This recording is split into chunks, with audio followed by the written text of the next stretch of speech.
D'abord, Chérif, parlons donc de l'affaire ONAS. Cheikh Dieng retourne à la session de recherche ce matin. L'ex-DG de l'Office national de l'assainissement donc sera encore entendu à 10 h à la section de recherche de la gendarmerie pour les besoins de l'enquête. Cette convocation marque le second face à face entre lui et les enquêteurs de la section de recherche de la gendarmerie sur des marchés de gré à gré concernant donc le curage pré-hivernal. Il avait même pointé des accusations contre son ex-ministre de tutelle, Cheikh Tidiane Dièye.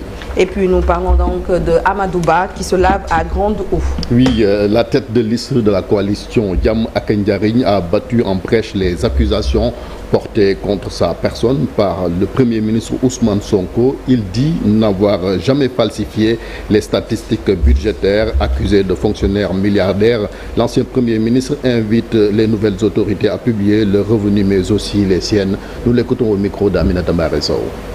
Certains m'accusent sans apporter la moindre preuve concrète. Il est facile d'accuser sans fondement, mais la vérité demeure. Je n'ai jamais falsifié les statistiques budgétaires. Et je nourris un doute profond sur la véracité de ces allégations.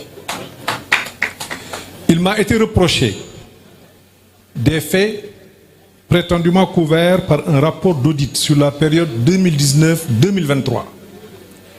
Je tiens à rappeler une évidence. De 2019 à 2023, je n'étais plus ministre de l'économie et des finances. Mon passage au ministère des Finances s'est terminé le 6 avril 2019. Alors qu'on m'explique comment pourrais-je être tenu pour responsable des faits qui se sont produits à une époque où je n'étais pas aux commandes du ministère des Finances. On m'accuse aussi d'être un fonctionnaire milliardaire. Soyons clairs. Je ne possède pas la richesse qu'on me prête. Je n'en ai nullement besoin. C'est vrai que je partage le peu que j'ai. Mon parcours, mon travail acharné et ma compétence m'ont permis de bien gagner ma vie. Comme cela aurait été le cas pour tout honnête serviteur de l'État qui aurait eu la même trajectoire que moi. Mon parcours m'a permis de percevoir des revenus proportionnels aux responsabilités exercées.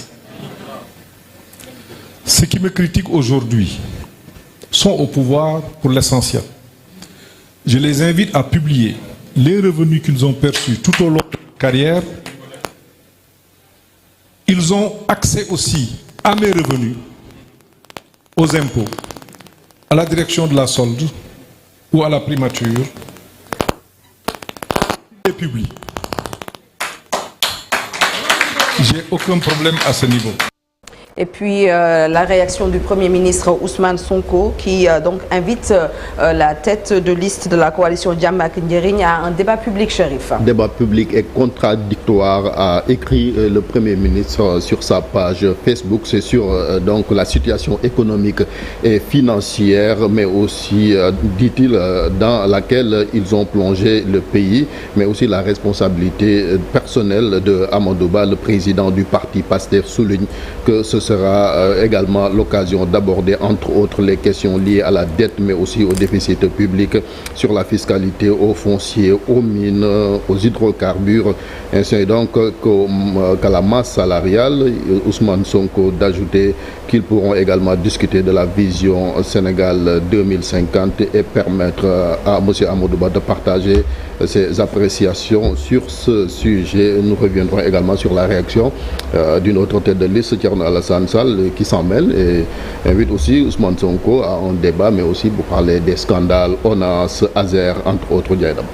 Et puis nous parlons de Bougane Gueye Dany qui sera jugé le 30 octobre prochain. Oui, il a été placé sous mandat de dépôt hier par le juge du tribunal de grande instance de Tambacounda. Bougane Gueye Dany a passé sa première nuit à la maison d'arrêt et de correction de la capitale du Sénégal oriental.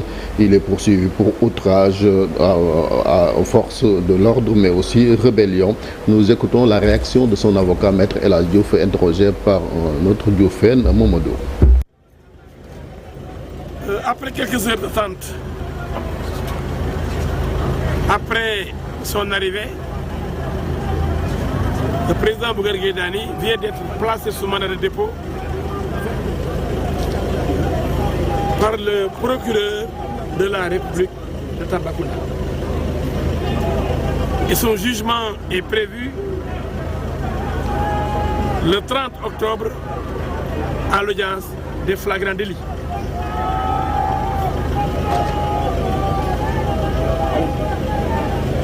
Il sera jugé le 30 et nous avons bon espoir parce qu'on lui reproche maintenant 3 infractions parce qu'on a ajouté une dernière infraction. La première infraction, c'est le refus d'obtempérer qui n'existe pas. On nous dit que le président devait passer par la même route et que Bougane Gueye Dany a refusé de céder le passage au cortège présidentiel, ce qui est archi faux. Le délit de rébellion, c'est Bougane Gueye Dany lui-même qui s'est rendu aux forces de l'ordre pour dire aux gendarmes, arrêtez-moi. Donc il va y avoir de rébellion. Et on vient d'ajouter, au moment donc de l'inculpation, on vient d'ajouter le délit d'outrage à agent de la force publique. Quel agent? Qui a-t-il outragé? Je crois qu'on l'a chargé pour l'envoyer en prison et c'est clair. Maintenant, nous savons que le procureur de la République n'est pas celui qui va juger, mais c'est lui le maître des poursuites. Et il peut mettre, donc quelqu'un qui est poursuivi, il peut le mettre en prison en attendant le jugement. Mais nous sommes optimistes, parce que le juge qui va juger M. Bougane Gueye Dany, c'est un juge indépendant, contrairement au procureur de la République, qui, comme vous le savez, dépend de la chancellerie, donc du ministère de la Justice, qui lui-même dépend de la primature et de la présidence de la République. Donc, le procureur est moins indépendant que le juge qui va juger le 30 Bougane Gueye Dany. Et comme il n'y a aucun élément sur lequel on peut se fonder pour condamner Bougane Gueye Dany, nous sommes optimistes. Nous attendons sa libération le 30 pour pouvoir battre campagne. On va l'empêcher certainement de battre campagne pendant les premiers jours. Maître El Hadji Diouf, avocat donc de Bougane Gueye Dany. Georges, nous parlons maintenant de Déthié Fall qui a été reçu par le Premier ministre Ousmane Sonko. C'est hier dans la soirée, un entretien qui a duré 2 heures selon Déthié Fall, qu'il a même annoncé sur les réseaux sociaux. Le leader politique précise qu'ils ont eu des échanges en profondeur sur beaucoup de sujets pour clarifier définitivement cette affaire Déthié Fall qui est investi en 5e position sur la liste de la coalition Sàmm Sa Kàddu dirigée par Barthélémy Diaz promet de revenir sur le sujet lors d'un point de presse. Ce sera ce mercredi à 10h au siège de son parti, le PRP. On parle des inondations dans le nord du pays, mais aussi dans l'est à Saint-Louis. Le quartier Kariala envahi par les eaux. Plus de 27 familles sont impactées. Les populations sinistrées commencent à installer des tentes sur des sites pour plus de sécurité. Nous suivons le reportage de notre correspondant sur place, Ousseynou Diop. À Kariala, les sinistrés s'activent pour installer des tentes sur un site bien sécurisé. 27 familles sont obligées de quitter leur maison à cause des inondations. Nous avons quitté nos maisons parce qu'il y a beaucoup d'eau. Nous avons également perdu beaucoup de matériel. C'est pourquoi nous sommes là aujourd'hui sous ces tentes. Mais c'est une volonté divine. Ici, il y a 7 enfants, ma mère, mes sœurs et mon frère. Nous voulons de l'aide. Pour le chef de quartier et les femmes, les populations ont besoin d'aide. Ils ont invité le gouvernement à accompagner les sinistrés très touchés par les inondations. Vraiment. Le préfet a envoyé les sapeurs-pompiers sur le site. Nous avons également reçu des tentes et nous sommes là pour les installer. Maintenant, nous avons besoin de toilettes mobiles pour accompagner les sinistrés. Ici, les familles ne sont pas tranquilles. Beaucoup de maisons sont dans les eaux. Tout le quartier est inondé.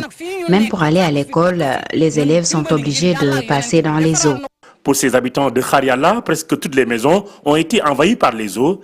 Ils appellent les autorités à mettre en place dans l'urgence une digue de protection. Là, ce que nous sollicitons dans l'urgence, c'est assister les populations, mais aussi le problème, c'est d'essayer de faire un digue qui empêchera l'eau d'avancer, donc le fleuve d'avancer dans le futur, surtout dans les années qui vont. À Saint-Louis, l'eau commence à déborder dans plusieurs quartiers. Actuellement, plusieurs familles ont été déplacées et les jours à venir risquent d'être très difficiles pour les populations de la vieille ville. Voilà, Djainaba, c'était tout pour l'actualité nationale. Nous reviendrons sur le débordement du fleuve Sénégal avec des images qui nous parviennent de Matam. Là aussi, l'eau quand même s'approche des habitations. Ce sera avec notre correspondant donc à Matam, Ali Bandel Niang. Merci beaucoup, Chérif Dia, pour ces actualités nationales. Allons faire un tour sur l'international.